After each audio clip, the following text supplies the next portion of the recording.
असदार चौधरी साहब, ये बताइएगा कि चूंकि आप की बहुत ज़्यादा ट्रैवलिंग है, जो बैरून मुल्क पाकिस्तानी गैर कानूनी तरीके से चले जाते हैं, वहाँ जाके उनके लिए किस किस्म के मसाइल होते हैं, किन किन मसाइल का उन्हें सामना करना पड़ता है? क्योंकि यहाँ पाकिस्तान में तो शायद ये एक तासर है कि आप अगर पहुँच गया किसी यूरोपीय मुल्क में, बस फिर मौजा ही मौजा ने।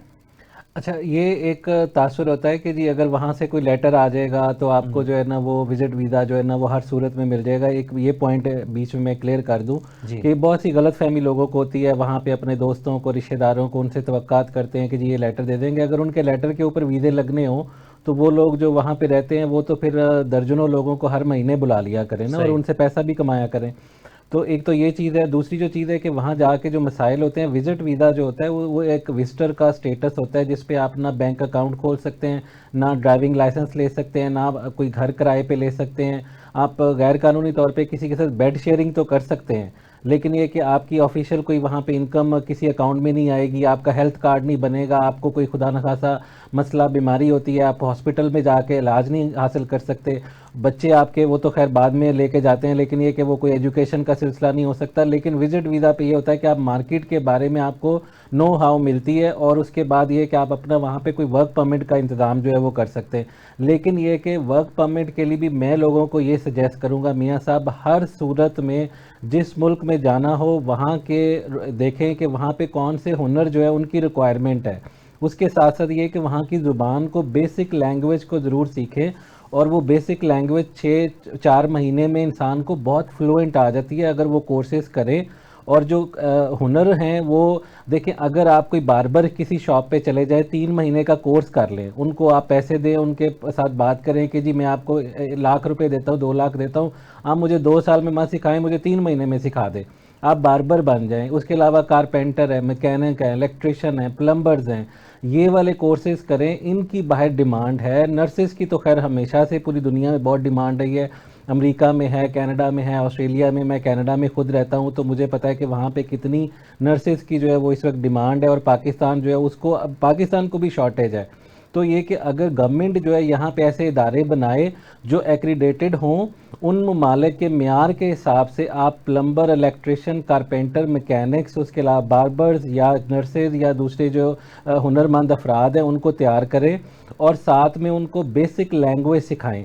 और ये सारा कुछ 6 महीने के अंदर हो सकता है। गवर्नमेंट अगर 6-6 महीने के अंदर बैजेस निकालती है, आपकी अगर 5 लाख भी ह्यूमन रिसोर्स एक्सपोर्ट हो जाती है, जिन्होंने थड़ों पे बैठना है, जिन्होंने चर्च पीनी है, जिन्होंने पिस्टल जो है ना वो डब में रखना है, जिन्होंने लड़ाई झगड़े करने हैं, घर वालों को तंग करना है कि मैंने बाहर जाना ही जाना है, तो उनको 6 महीने के कोर्सेज गवर्नमेंट फ्री करवा दे।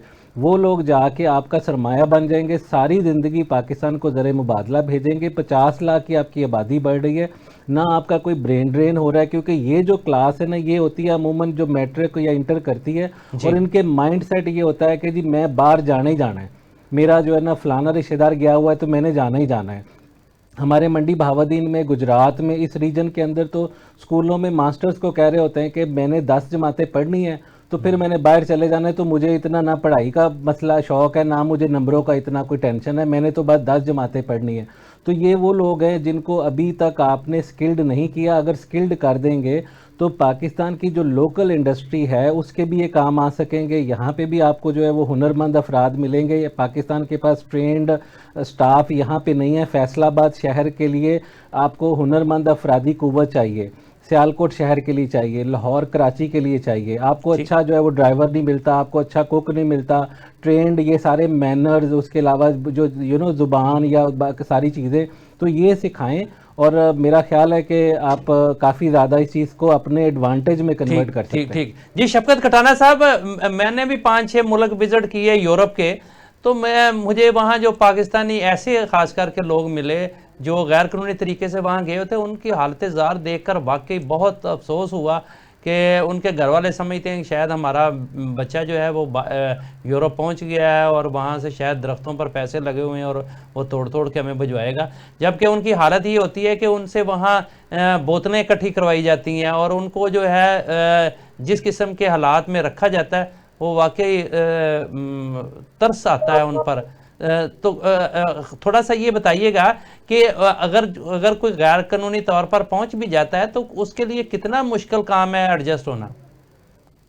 सर डिपेंड करता है कि आप किस कैटेगरी के लोग जो है ना, वो पढ़े लिखे लोग आ रहे हैं या अनएजुकेटेड लोग आ रहे हैं। जी जैसे साहब बता रहे थे कि स्किल टाइप के लोग आ रहे हैं तो उनमें आसानी होती है। लेकिन नॉर्मली कि पहले 5-6 साल जो है ना, वो लोगों को बहुत ही ज्यादा धक्के खाने पड़ते हैं, अजियतें बर्दाश्त करनी पड़ती हैं।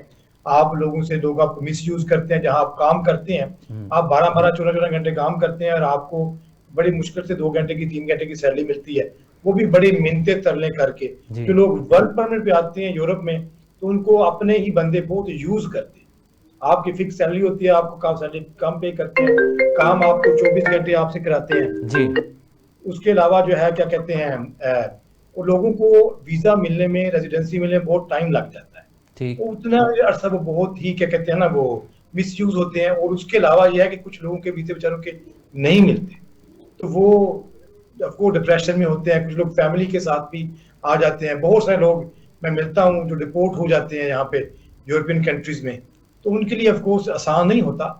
तो जैसे ये सर कह रहे थे असद साहब के, वाकई बंदे को पाकिस्तान से निकलने से पहले अपनी प्लानिंग कर लेनी चाहिए कि यार मैंने किस किस कंट्री में जाना है, वहां वहां कौन सा मैं काम कर सकता हूँ, कौन से काम में मुझे कितनी सैलरी मिल सकती है, मेरे वहां पे जानने वाले कितने हैं, किस प्रोफेशन में कितनी जल्दी से मुझे वर्क परमिट मिल सकता है। तो ये सारी चीजें बंदे को प्लानिंग करके ही आनी जी चाहिए। ठीक है। अच्छा कटाना साहब ये बताइएगा कि चूंकि हर आने वाले दिन में पाकिस्तान पर वीज़ा की पाबंदियां जो है वो बढ़ती जा रही हैं और बहुत सारे मुल्क में जहां बहुत आसानी के साथ वीज़ा मिल जाता था पाकिस्तानियों को, अब बहुत मुश्किल और ख़ास करके अब तो एजुकेशन में भी बहुत मुश्किल कर दिया गया है।